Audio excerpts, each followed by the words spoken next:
اس وقت ہمارے ساتھ محمد عرفان محمد اور رائے حمود صاحب موجود ہیں، دونوں جیولوجسٹ ہیں بائی پروفیشن، اور ان سے ہم اس جگہ پہ جہاں ہم کھڑے ہیں مرگلا ہلز میں، اس کے بارے میں اور اس سے ریلیٹڈ جو جیولوجی ہے اس کے بارے میں کچھ تھوڑا سا جاننا چاہیں گے اپنے جنرل پبلک کی انفارمیشن کے لیے اس جیولوجی کے بارے میں۔ عرفان آپ شروع کیجیے۔ تو سر یہ اس طرح ہے کہ کوئی تقریباً 200 ملین سال پہلے انڈین پلیٹ تھی، اس نے موو کرنا شروع کیا تھا نارتھ کی طرف، اور جب موو کرتی گئی تو آپ کی ڈفرینٹ ٹائپ آف لیتھولوجیز یا جس کو چٹانیں کہتے ہیں وہ ڈپازٹ ہونا شروع ہوئی، اور ایک ٹائم آیا تقریباً کوئی 60 سے 35 ملین ایئر کے ٹائم کے درمیان انڈین پلیٹ نے جا کے ٹکرائی آپ کی یوریشین پلیٹ سے، اور اس کی وجہ سے مختلف یہ پہاڑی سلسلے بنے جن کو ہم فالٹس کہتے ہیں، اس کے نتیجے میں یہ کچھ پہاڑی سلسلے بنے جس کو ہم یہاں پہ ایم بی ٹی کہتے ہیں یا مین باؤنڈری تھرسٹ کہتے ہیں، جی جس کے نتیجے میں ہمارے پاس یہ مارگلا ہلز بنی۔ تو آج ہم اسی کو دیکھنے کے لیے آئے ہیں کہ یہاں پہ اس ٹکراؤ کی وجہ سے کیا تغیر پیدا ہوا ہے ان چٹانوں کے اندر، اور کیا توڑ پھوڑ پیدا ہوئی ہے۔ تو صحیح ہے۔ ہم ان کو اپنی زبان میں جیولوجیکل لینگویج میں تھرسٹ فالٹ کہتے ہیں یا فالٹس کہتے ہیں، ہاں جہاں پہ تھوڑا سا تغیر ہوتا ہے یا ٹوٹ پھوٹ ہوتی ہے۔ ہاں تو آج ہم وہ دیکھنے آئے ہیں کہ یہاں پہ اس جو وہ ٹکراؤ ہوا تھا اس کی وجہ سے جو فورسز بنی ہے، جو اسٹریسز ہوئی ہیں، جو قوتیں تھیں، ہاں انہوں نے کس طریقے سے جو یہاں کی چٹانیں ہیں ان کو کرش کر دیا ہے، توڑ پھوڑ کے رکھ دیا ہے۔ ہاں ہاں اور یہی جو نالج ہے یا علم ہے جو ہم فیلڈ سے لے کے جا کے اپنے آفس میں امپلیمنٹ کرتے ہیں، اور اس چیز کو آگے یوز کر کے ہم دیکھتے ہیں کہ آئل اینڈ گیس کی فیلڈز کہاں پہ ہمیں ملیں گی، کہاں پہ نہیں ملیں گی۔ صحیح تو وہ پورا ہمیں آئل ایکسپلوریشن میں وہ پوری ہسٹری میں پتہ ہونی چاہیے۔ تو آج ہم وہ ہسٹری دیکھنے کے لیے آئے ہیں جی کہ اس چھوٹے سے ایریا میں ملین آف ایئرس کا نالج پریزرو ہے۔ ٹھیک ہے۔ رائے صاحب آپ یہ بتائیے، جیسے عرفان نے بتایا کہ یہ ایک کولیجن ہوا تھا، تو آج ہم جس طرح زمین کو دیکھتے ہیں کہ بر اعظم ہیں موجود، تو یہ آج سے ملینز آف ایئرس پہلے کسی اور فارم میں تھے، کچھ ملے ہوئے تھے، کچھ جدا تھے۔ اس پہ ذرا بتائیے کہ جو ٹیکٹونکس۔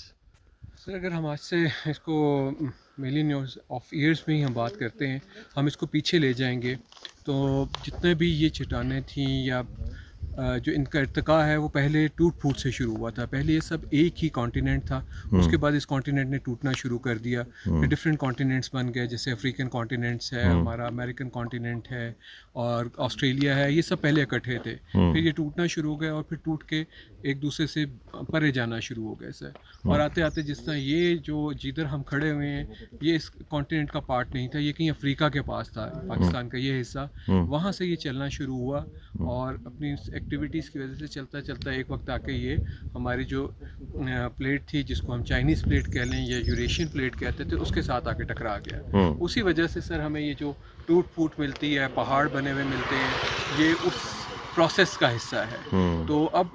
وہ جو پہلے میں ایک بہت بڑا ایک اکٹھا میس تھا، بعد میں وہ ان ٹیکٹونک ایکٹیویٹیز کی وجہ سے ٹوٹنا شروع ہو گیا اور جا کے ڈفرینٹ جگہ پہ جا کے وہ ٹکرا رہا ہے، وہاں جہاں ٹکراتا ہے وہ پہاڑ بنتے ہیں اور جہاں پہ وہ ٹوٹتا ہے وہاں پہ ہمیں بہت زیادہ والکینک ایکٹیویٹیز ملتی ہیں، لاوا بنتے ہیں ہمارے۔ تو ہمارے عام آدمیوں کے جاننے کے لیے کہ یہ جو سلسلہ ہے جس کو آپ نے بتایا، ایک طرح کی جیولوجیکل ہسٹری آپ نے بتائی، تو یہ سلسلہ یقیناً آج بھی جاری ہوگا۔ تو کیا یہ پہاڑوں کی جو اونچائی ہے یہ ابھی تک بلند ہو رہی ہے، اور یہ جو زلزلے وغیرہ ہیں یہ بھی اسی سے؟ بالکل سر، اصل میں یہ جو